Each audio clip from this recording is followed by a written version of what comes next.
Hi everyone, it's Katrina. Number 10. Prehistoric temples. The prehistoric people who lived in what is today Malta were some of the best temple builders of their time. One of the greatest examples of their advanced techniques still around today is the Nidra complex. This ancient temple joined astrology with architecture in one of the best representations of an ancient observatory. At the equinoxes in March and September, the sunrise perfectly illuminates the central corridor in the South Temple. And during the solstices in June and December, the sunrise lines up perfectly as well. Somehow, the builders of this temple knew exactly which parts of the structure they wanted to be illuminated during the solstices and the equinoxes, and which parts they wished to remain dark. In other words, not only did they have advanced knowledge of the stars, but also of building. This is especially impressive when you remember that Malta was a chieftain society. They built this temple way back in 3600 BC, over 5,000 years ago. Back then, the people here were ruled by a class of priests rather than an actual system of government. They even installed small vertical holes where light would slip through in the temple, likely as a primitive calendar that tracked the seasons.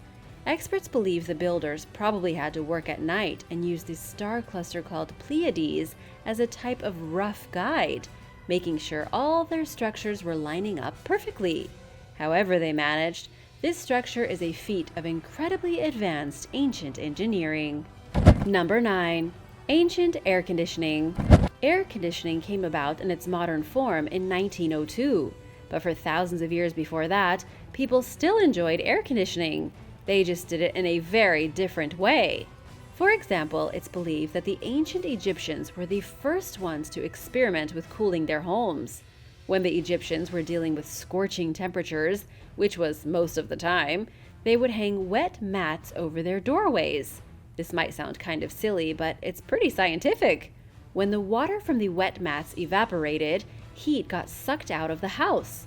The primitive yet ingenious method also added moisture to the air, which helped to cool people down in the extremely dry climate. In the Roman Empire, air conditioning became even more advanced. The wealthiest of the Romans used their aqueducts to circulate cold, fresh water through pipes inside the walls of their houses. This was extremely effective at keeping the inside of their homes much cooler than outside. For those who couldn't afford these cold water pipes, they were forced to congregate at public baths to stay cool. But if we go a little further in time, the Han Dynasty also had a unique take on air conditioning. From 200 BC until 220 AD, the White Horse Temple had its own cooling hall, where rotary fans powered by water kept the elite members of society cool during the summer. And finally, Persians built wind towers to keep themselves cool. These towers had windows that allowed air to sweep through, pushing colder air into people's houses and sucking warmer air out. Number 8. Maya water treatment system. Scientists investigating the Maya city of Tikal, deep in the jungle of Guatemala, have found evidence of an ancient water treatment system. The Maya were using a mineral called zeolite to treat water much like we do today with fluoride. They poured this mineral into a special treatment system to filter any kind of harmful organisms or toxic elements from the water supply. As far as scientists are concerned, this is the oldest known example of water treatment anywhere in North America. Scientists made the amazing discovery by collecting sediment cores from 3 different drinking water reservoirs. These reservoirs stored water from between 2200 and 1100 years ago, including during the peak of Tikal, when it had about 60,000 residents. All those people were drinking from the reservoirs placed around the city. The mineral analysis of the sediment samples showed the presence of zeolite, which scientists know today is capable of trapping contaminants in drinking water. It's even used in some of the most modern water purification systems. But how in the world did people 2,000 years ago know about a mineral that could trap chemicals in water? We're not entirely sure, but we do know, thanks to scientists from the University of Cincinnati, that the zeolite was taken from a mineral deposit about 19 miles from the city. The main theory scientists have now is that the Maya knew that the water found near the zeolite source was a lot healthier than the stuff they had in their reservoirs. They realized that by taking the zeolite deposits and using them in Tikal, they could make their own water purer and safer to drink. Number 7. An ancient well. An ancient well found in the Czech Republic may just be the oldest piece of surviving wooden architecture anywhere in the world. It survived for 7,200 years because it spent most of that time underwater, away from oxygen. The well itself is lined with oak. It was found beside a Czech motorway back in 2018, and it only goes about 4.5 feet deep. Researchers are still struggling to figure out its history, but it's pretty clear that this advanced piece of technology may have been one of the very first wooden wells ever made.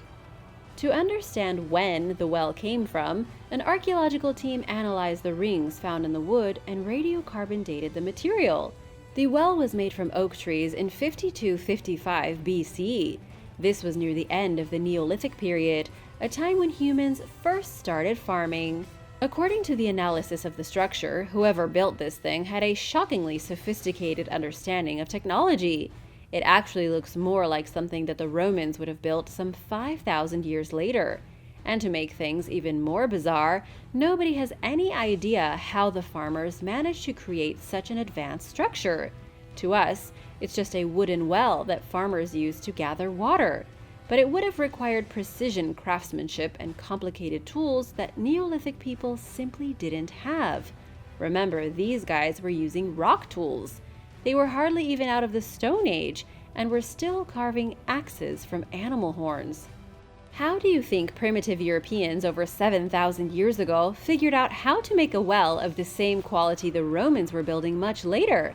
Let me know any theories you might have in the comments, and don't forget to subscribe before you leave. Number 6. Central heating. Central heating was just one of the great inventions thought up by the ancient Greeks. Believe it or not, the Greeks were the first people to implement indoor heating, with other cultures copying and adding more innovations later. The Greeks used fire for their central heating system. They figured out how to push heat from a fire through pipes into different rooms inside of a certain building. The pipes would be hidden under the floor so that the heat would radiate up, keeping their feet nice and toasty.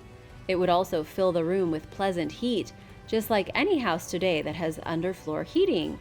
It's really the same concept that we use today. The only major difference is that with the ancient Greeks, the fire needed to be constantly maintained. This tedious task was usually given to the household slaves. Back then, central heating wasn't totally without its victims. Number 5. The first structures. The earliest human building project ever has been discovered deep in a French cave. Neanderthal builders lived in the region a very long time ago. We just talked about a well that was over 7,000 years old, but these structures go back 175,000 years ago. That's actually 100,000 years before modern humans came to exist in Europe. Keep in mind just how old these structures are. Archaeologists found that Neanderthals yanked over 400 stalagmites from the ceiling of the cave and then stacked them on top of each other to produce what could be the very first walls ever made by humanoid hands. It really was just as simple as a wall, just a few layers of stalagmites wedged to form a barrier about 21 feet across. But still, it shows that even before humans evolved into humans, we were setting our sights on greatness, and maybe privacy. According to archaeologist Marie Soresi, this wall is different from anything the experts have ever seen before. Nobody is quite sure what the structure was used for, though parts of it were found blackened from heat. This has led some to suspect that Neanderthals may have been trying to embed fireplaces in the walled structure, both to keep themselves warm and to illuminate the cave and stave off the darkness. Number 4. The Cloaca Maxima. The Cloaca Maxima is by far the best example of a sewer system used by ancient Rome. In fact, it's been called the greatest sewer system in the world, continuously in use since the 6th century BC. Back then, it was an effective water drainage system for the city of Rome. So effective and so great that they literally named it Cloaca Maxima, or the greatest sewer. Today, this is one of the oldest monuments in the city, although it doesn't really attract tourists like the Colosseum or the Pantheon. It was built during the reign of Tarquinius Priscus. originally intended for emptying marshlands and carrying stormwater out of the center of the city into the river Tiber.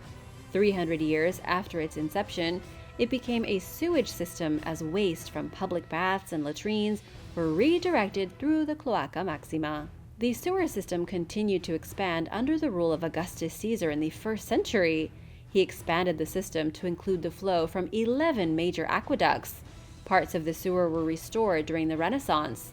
In 2012, robots inspected its interior, and today there is extensive maintenance being done so that it can continue being used. Number 3. Bringing water to the desert. A team of archaeologists in the remote highlands of Yemen have discovered evidence of an ancient irrigation system from 5,200 years ago.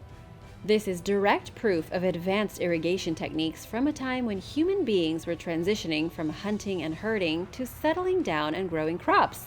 And this wasn't just one piece of an irrigation system. The members of the archaeological team discovered 174 ancient irrigation structures.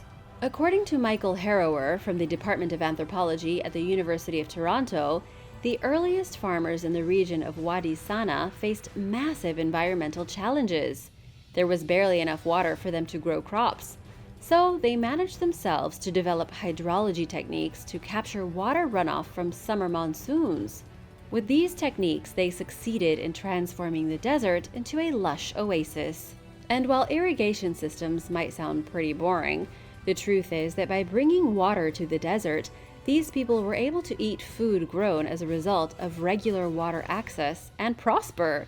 This meant huge and powerful ancient cities rose up around irrigation technologies. If it wasn't for irrigation, the most impressive ancient civilizations of the Middle East may have never existed. Number 2. Who invented the compass? One of the greatest inventions of all time is also one of the most overlooked. I'm talking about the compass, a pretty mundane device these days. And if you don't quite know how a compass works, I'll quickly explain it. The compass consists of a magnetic needle that, when placed horizontally, will automatically point itself at the magnetic field of the Earth directed north to south. It was the Han Dynasty in China that first learned how to use the Earth's magnetic fields to develop their own compasses. This was around the 1st century AD, but they didn't use it for navigation right away. At first, it was used for all kinds of hocus pocus, like divination, geomancy, and fortune-telling. It wasn't for some time that people learned it could also be used to orient yourself and for navigation. The Chinese made their earliest compasses out of lodestone, a type of mineral magnetite. In fact, the very first compass ever was literally a lump of the stone tied to a rope and left hanging. The compass, as we know it today, more or less, wasn't used until the 11th century by the Chinese military for navigational purposes. And from there, the compass quickly spread into Europe. It dramatically improved the world of sailing, since now the captain actually knew where his ship was going. Ships could now sail all year without having to rely on the sun and stars for orientation. Number 1. Conquering the world with roads. The first major road in the world was the Appian Way, developed by the Romans in 312 BC. It was used as a supply route between the Republic of Rome and its allies in Capua, while Rome was knee-deep in the Second Samnite War. But the Appian Way worked so well that building roads became wildly important to the Roman Empire, and one of the main reasons for their success. As the Roman legions burned a trail through Europe, they built highways to link all their captured cities with their capital of Rome.